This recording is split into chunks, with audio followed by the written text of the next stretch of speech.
Good morning students. आज हम खाद्य परिरक्षकों के बारे में पढ़ेंगे। परिरक्षकों के बारे में तो खाद्य परिरक्षक किसे कहते हैं, खाद्य परिरक्षक से क्या तात्पर्य है, यानी वे कार्बनिक यौगिक या वे कार्बनिक और अकार्बनिक यौगिक जिनका उपयोग भोजन को संरक्षित रखने में, भोजन को सुरक्षित रखने में, खाद्य पदार्थों को सुरक्षित रखने में किया जाता है, उन्हें परिरक्षक के नाम से जाना जाता है। परिरक्षक का मतलब है जो चारों तरफ से उसकी रक्षा करता हो। तो परिरक्षक, खाद्य परिरक्षक किसे कहेंगे? जो खाद्य पदार्थों को खराब होने से बचाएं, नष्ट होने से बचाएं, उन्हें कहेंगे खाद्य परिरक्षक। ये खाद्य परिरक्षक क्या करते हैं? खाद्य पदार्थों को जीवाणुओं से, विषाणुओं से, कवक इत्यादि से सुरक्षित रखने के लिए उपयोग में लिए जाते हैं। तो खाद्य परिरक्षकों का मुख्यतः उपयोग होता है भोजन को सुरक्षित रखने में किया जाता है। यानी भोजन को सुरक्षित रखने के लिए जिन कार्बनिक यौगिकों का उपयोग किया जाता है, जिन कार्बनिक कंपाउंड्स का उपयोग किया जाता है, उन्हें खाद्य परिरक्षक के नाम से जाना जाता है। अब ये खाद्य परिरक्षक मुख्यतः दो प्रकार के होते हैं। पहला है प्राकृतिक और दूसरे हैं रासायनिक परिरक्षक। प्राकृतिक खाद्य परिरक्षक वे होते हैं जो प्रकृति के द्वारा प्रदत्त होते हैं, जो प्रकृति के द्वारा प्रदान किए जाते हैं, वो प्राकृतिक खाद्य परिरक्षक कहलाते हैं। इसके अंतर्गत आते हैं वनस्पति तेल, नमक, चीनी, ये सब होते हैं प्राकृतिक खाद्य परिरक्षक। यानी अचार वगैरह जब बनाते हैं तब हम नमक, तेल डालते हैं तो वो खाद्य परिरक्षक का कार्य करता है। तो प्राकृतिक खाद्य परिरक्षक में वनस्पति तेल, नमक, चीनी इत्यादि को सम्मिलित किया जाता है, जिससे कि वो भोजन को, खाद्य पदार्थों को खराब होने से बचा देते हैं। दूसरा है रासायनिक खाद्य परिरक्षक। रासायनिक खाद्य परिरक्षक कौन से होते हैं? वे खाद्य परिरक्षक जो कि केमिकल्स के द्वारा बने होते हैं, उन्हें कहते हैं रासायनिक खाद्य परिरक्षक। इसके अंतर्गत आते हैं अकार्बनिक खाद्य परिरक्षक और दूसरा है कार्बनिक खाद्य परिरक्षक। अकार्बनिक खाद्य परिरक्षक में कौन आते हैं? सल्फर डाइऑक्साइड, क्लोरीन गैस, इनको सम्मिलित किया जाता है। अकार्बनिक खाद्य परिरक्षकों में सम्मिलित किया जाता है, यानी जिनमें कार्बन तत्व पाया नहीं जाता, ये अकार्बनिक खाद्य परिरक्षक होते हैं। दूसरा है कार्बनिक खाद्य परिरक्षक है। इसके अंतर्गत आते हैं जैसे सिरका है, लैक्टिक अम्ल है, सोडियम बेंजोएट है, पैराबेन्स हैं, सॉर्बेट्स हैं, ये सब आते हैं कार्बनिक खाद्य परिरक्षकों के अंतर्गत। तो हम यहाँ पर ये कहें कि रासायनिक रूप से यदि देखा जाए तो खाद्य परिरक्षक दो प्रकार के होते हैं, एक अकार्बनिक और दूसरा है कार्बनिक। अकार्बनिक में वे कंपोनेंट्स आएंगे जिनमें कार्बन नहीं होता, नॉर्मल कंपोनेंट्स होते हैं, जबकि कार्बनिक में वे आते हैं जिनमें कार्बन पाया जाता है, ऑर्गेनिक कंपाउंड्स होते हैं। सिरका है, लैक्टिक अम्ल है, सोडियम पोटेशियम बेंजोएट है, पैराबेन्स हैं, सॉर्बेट्स है, ये सब किस में आते हैं? कार्बनिक खाद्य परिरक्षकों में आते हैं। अब आगे यदि हम देखें परिरक्षकों के गुण, कौन कौन से गुण हैं, परिरक्षकों में कौन कौन से गुण होने चाहिए, तो पहला गुण है कम मात्रा में क्रियाशील, यानी उसकी कम मात्रा भी अधिक क्रियाशील होनी चाहिए, यानी वो बहुत कम मात्रा में भी ज़्यादा क्रियाशील होना चाहिए, यानी उसकी कम मात्रा डाले तो भी वो भोजन को पूर्ण रूप से परिरक्षित कर दे। तो पहला गुण है कम मात्रा में क्रियाशील होना चाहिए। दूसरा दीर्घकालिक होना चाहिए। दीर्घकालिक का मतलब है कि लंबे समय तक वो अपना प्रभाव रखे, लंबे समय तक भोजन को सुरक्षित रखे, भोजन को खराब होने से बचाए, जीवाणु विषाणुओं से क्रिया न कर सके भोजन।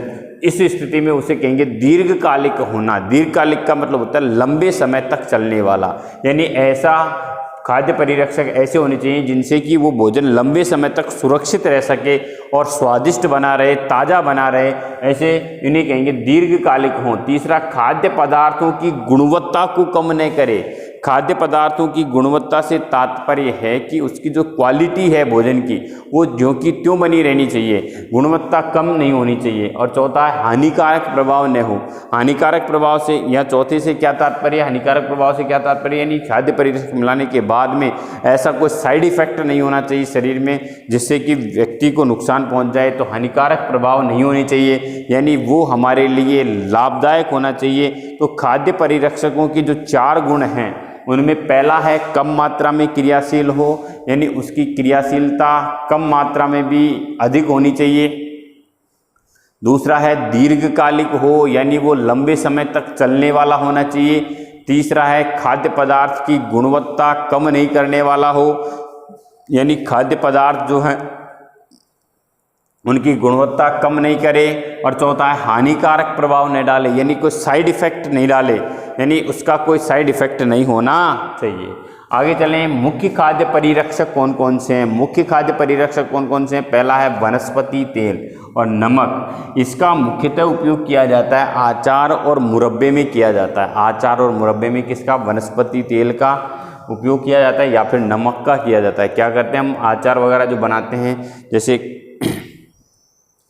आचार जब बनाते हैं तब हम क्या करते हैं उसको, जैसे कैरी का अचार बनाते हैं तो हम क्या करते हैं, नमक में डालते हैं। तो नमक में डालने का रीज़न क्या है, तेल में डालने का रीज़न क्या है कि वो लंबे समय तक चलता रहे, यानी वो परिरक्षित हो जाए।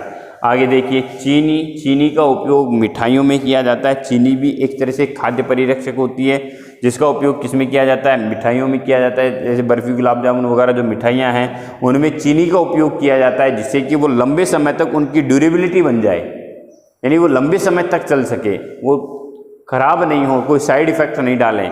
तो उस स्थिति में अब तीसरा है सिरका का उपयोग किया जाता है तेल रहित आचार बनाने में। किसमें, तेल रहित आचार बनाने में किसका उपयोग किया जाता है, सिरका का उपयोग किया जाता है। और तेल युक्त आचार बनाने में हम वनस्पति तेल का उपयोग करते हैं। उस स्थिति में तेल खाद्य परिरक्षक होगा, यहाँ पर सिरका खाद्य परिरक्षक होगा। यानी जो डिब्बेबंद जो आचार आते हैं, जो बाहर के जो आचार होते हैं जिनमें तेल नहीं होता, उनमें कौन सा खाद्य परिरक्षक होता है, सिरका खाद्य परिरक्षक होता है। फिर चौथा है सोडियम बेंजोएट। इसका उपयोग जैम, जेली इत्यादि बनाने में किया जाता है। जैम, जेली को सुरक्षित रखने में किया जाता है सोडियम बेंजोएट या पोटेशियम बेंजोएट, कुछ भी ले लें। पैराबेन्स का उपयोग किया जाता है। पैराबेन्स का उपयोग चटनी, सॉस इत्यादि में, चटनी सॉस की बोतल में अपन देखते हैं, सॉस की बोतल बहुत दिनों तक, लंबे समय तक रह सकती है। उसका मतलब क्या है उसमें, क्योंकि उसमें पैराबेन्स नामक खाद्य परिरक्षक पाया जाता है। छठा है सॉर्बेट्स। इसका उपयोग दूध, पनीर इत्यादि में किया जाता है। दूध, पनीर इत्यादि को सुरक्षित रखने के लिए, बहुत लंबे समय तक चलाने के लिए सॉर्बेट्स का उपयोग करते हैं। और सातवां है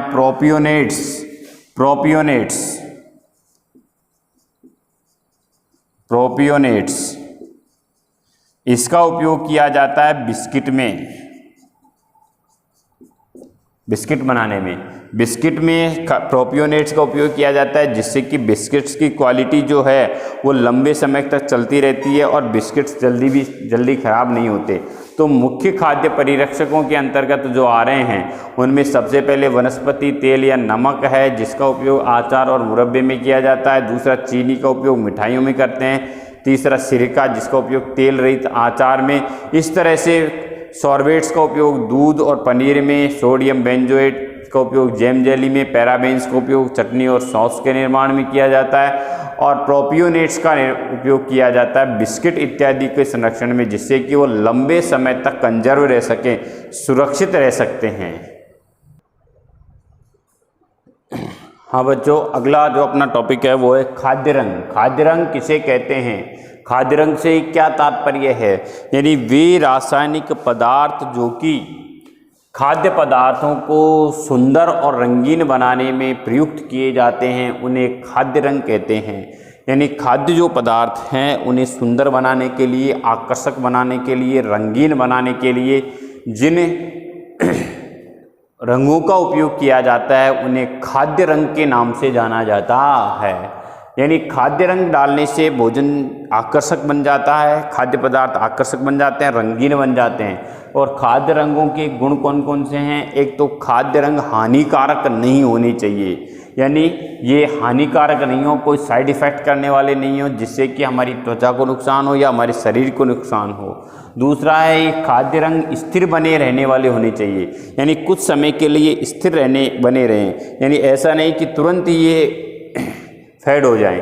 तो उस स्थिति में हम कहेंगे कि खाद्य रंगों के दो गुण हैं। पहला है हानिकारक नहीं होने चाहिए, यानी ये कोई साइड इफ़ेक्ट नहीं करे हमारे शरीर के ऊपर। दूसरा है स्थिर बने रहें, यानी कुछ समय के लिए अपनी स्थिरता बनाए रखें। तो इस प्रकार के दो गुण हैं। आगे देखिए खाद्य रंगों के प्रकार।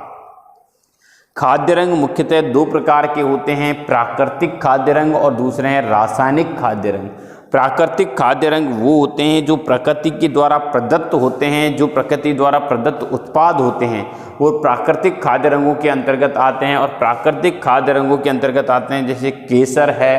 केसर का रंग कैसा होता है? केसर कौन सा रंग क्या होता है? पीले रंग का खाद्य रंग प्रदान करती है, केसर है। चुकंदर का रस है जो कि गहरे लाल रंग का खाद्य रंग है। तो हम यहाँ पर ये कहें कि प्राकृतिक खाद्य रंग वे खाद्य रंग होते हैं जो कि प्रकृति के द्वारा प्रदत्त होते हैं और जिनकी स्थिरता एक लंबे समय तक बनी रहती है और जिनके लिए रंग प्रकृति के द्वारा ही प्रदत्त होते हैं।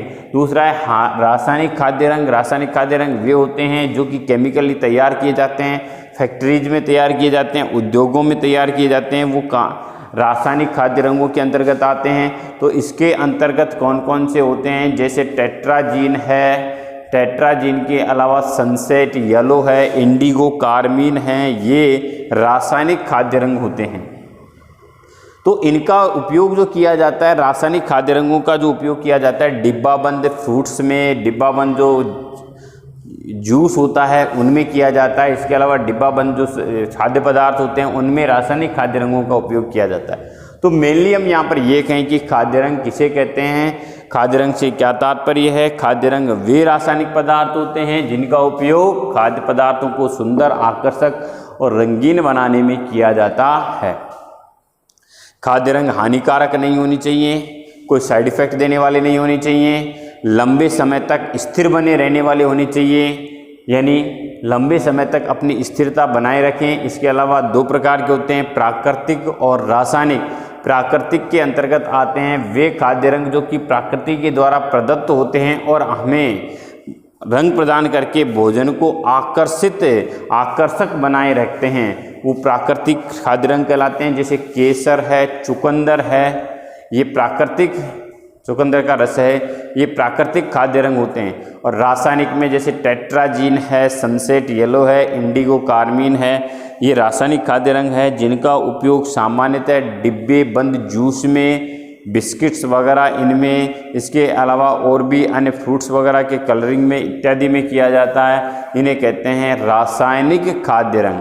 तो प्राकृतिक और रासायनिक दो प्रकार के खाद्य रंग हमारे यहाँ पर